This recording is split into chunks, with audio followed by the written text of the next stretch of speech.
Halo semuanya, balik lagi di podcast aku. Ya, bukan podcast, tapi di video. Jadi ada satu cerita yang pengen aku share terkait editing konten. Sebenarnya ini baru banget selesai dari tadi itu kita lagi sharing terkait produksi konten gitu. Ya pokoknya aku habis sharing gimana sih cara aku untuk buat konten dan sampai dengan nge-upload kontennya. Terus ada beberapa pertanyaan menarik yang kayaknya bisa deh aku jadikan topik di konten YouTubeku saat ini. Ada 4 pertanyaan. Yang pertama, gimana sih caranya kamu konsisten upload konten sela-sela kesibukan kamu? Dan bagaimana sih rasanya kalau ternyata dalam satu hari itu kamu nggak upload konten? Rasanya kayak capek sih, sebenarnya capek dan kayak pengen berhenti di tengah-tengah tuh ada banget. Padahal kayaknya gue burn out deh bikin konten terus. Kayaknya nggak maksimal deh, kayaknya ini kayaknya itu ada banget pikiran-pikiran kayak gitu.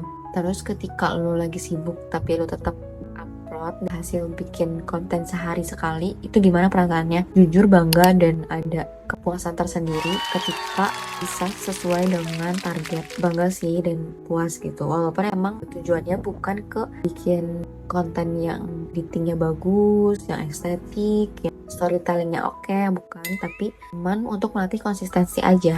Memang sederhana, kayak foto dikasih teks dikasih audio tren, udah gitu doang. Perasaan dalam menjalankan itu tuh yang kitanya tuh menikmati dalam menjalani progres tantangan upload kontennya. Karena bagi aku sendiri, upload konten ke TikTok atau ke IG adalah healing dari semua tugas organisasi, tugas kuliah, tugas-tugas aku yang lumayan berat. Ketika aku buka editing aplikasi dan aku proses buat upload konten tuh rasanya seneng gitu, ada kesenangan tersendiri. Pertanyaan kedua, kamu punya gak sih akun yang kamu kelola tanpa nama kamu sendiri untuk mengekspresikan diri kamu?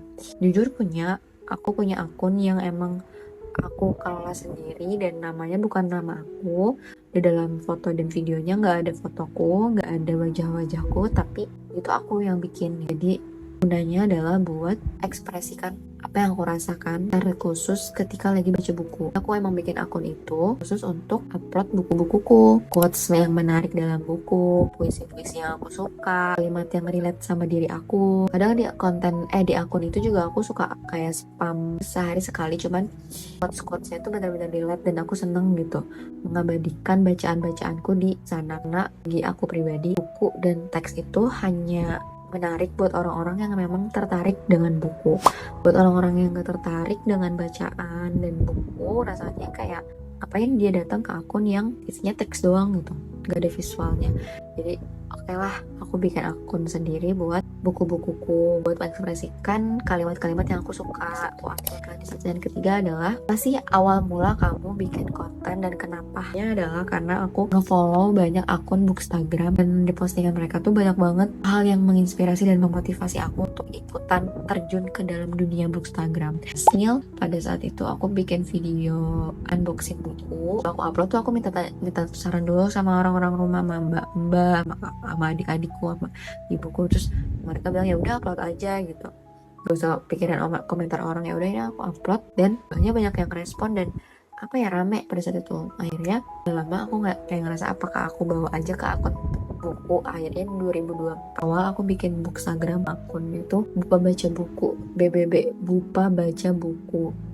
Nah tapi ternyata masuk kan itu 2024 awal ya, ke semester 1 di 2024 tengah aku tuh nggak ada waktu buat ngepegang akunnya. Akhirnya akunnya aku pindahkan lagi lah ke akun pertama, si akun-akun buku itu. Aku sebenarnya dulu waktu 2023 aku memutuskan untuk menjadikan akun pertamaku sebagai akun Bookstagram tuh rasanya tuh kayak estetik banget. Aku bener-bener yang niat banget bikin konten, kayak bener-bener yang dari segi layoutnya, dari segi editingnya, dari segi pencahayaannya tuh pada saat itu rasanya maksimal dan all out banget. Kayak sayang banget kenapa ada kepikiran buat mindahin akun Bookstagram yang baru banget jadi, terus itu tuh nggak dilaksanakan. Akhirnya dibalikin lagi ke akun pertama, beberapa yang mau dihapus. Jadi kayak sayang banget. Akhirnya 2024 kesini, 2025 gak semua tentang buku, jadi kayak aku selang-seling lah, ada yang tentang organisasi, ada yang tentang buku, terus tentang kegiatanku yang lain kayak gitu. Itu sih emang awal mulanya aku memutuskan untuk terjun ke dunia konten kreator. Terakhir adalah, pernah gak sih dapet hate comment, kalimat yang gak enak, dan gimana sih cara nanggepinnya? Dari pengalaman aku sendiri, alhamdulillah bad comment enggak, hate comment juga gak pernah. Pertanyaan yang menarik untuk diulik, karena gak banyak juga orang yang tahu kalau misalnya gue itu orang yang terpengaruh banget sama kata-kata. Misalnya ada orang yang bikin gue rasanya sangat bermakna dan berarti dalam hidupnya, kalimat itu ya berhasil gitu bikin gue hidup dan termotivasi untuk terus meraih impian. Tapi juga kalau misalnya ada kalimat yang bikin gue down dan jatuh gitu, rasanya gue pengen nangisin itu, rasanya gue kayak pengen mikirin itu. Jadi gue tuh adalah orang yang sebenarnya terpengaruh juga sama kata-kata.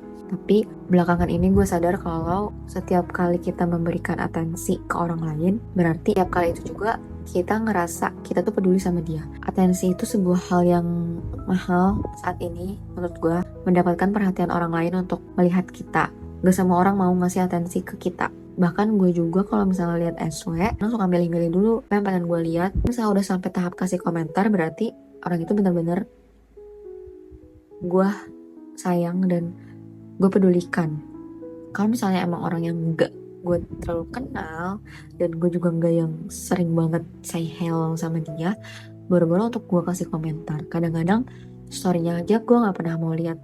Bukan gak pernah mau lihat, kayak gue gak tertarik aja gitu buat ngasih perhatian gue ke dia. Jadi sampai ada orang yang bikin dan ngirim komentar negatif reels ataupun di DM IG gue, itu artinya bahwa hidup dia tuh gak terlalu penting sehingga mengorbankan waktu dan perhatiannya ke orang lain, yaitu ke gue. Kadang-kadang dinilai sama orang terlalu buku juga gak enak ya. Kadang mikirnya ini orang saklek banget ya, kayaknya nih orang teoritis banget.